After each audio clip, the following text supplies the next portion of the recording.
Production.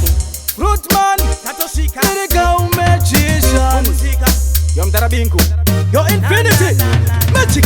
Takafimba kamwana kempo story, kakati chechi yangu ipo story. Dikati chikururudo, chinu wani chakazoneta. Chinu chese kaiti, hemeni. Chinu chese kaiti, hemeni. Unoti kabisa here, hemeni. Unakuona tete vangu here, hemeni. Chinu chese kaiti, hemeni. Chinu chese kaiti, hemeni. Unoti kabisa here, hemeni. Unakuona tete vangu here. Chimwe chino chandaisada, aimonditedza chitimatsi baba. Ndikati yatitorwe selfie, hanzu chechi kwedu atipinde mukaba. Aiita sebenzi, ndaishingirira asi dzakapera patience.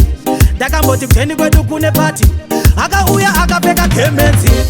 Chinu chese kaiti, hemeni. Chinu chese kaiti, hemeni. Unotya pizza here, hemeni. Ndakuona tete vangu here, hemeni. Chinu chese kaiti, hemeni. Chinu chese kaiti, hemeni. Unotya pizza here, hemeni. Ndakuona tete vangu here.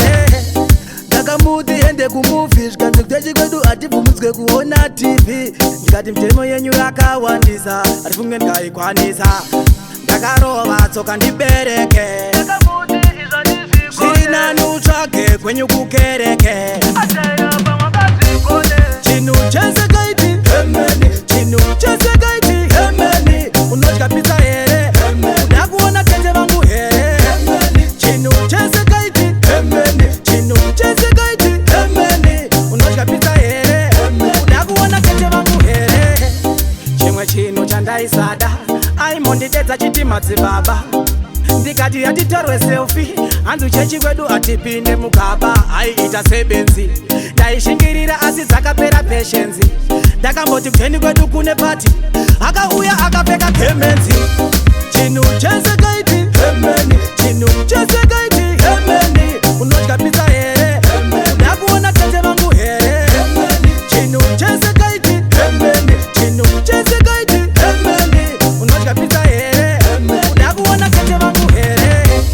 Chinu chese kaiti, hemeni. Chinu chese kaiti, hemeni. Unotya pizza here, hemeni. Ndakuona tete vangu here, hemeni. Chinu chese kaiti, hemeni. Chinu chese kaiti, hemeni. Unotya pizza here, hemeni. Ndakuona tete vangu here. Ndakafimba kamwana kempo story, kakati chechi yangu ipo story. Ndikati chikururudo, chinu wani chakazonetsa. Production.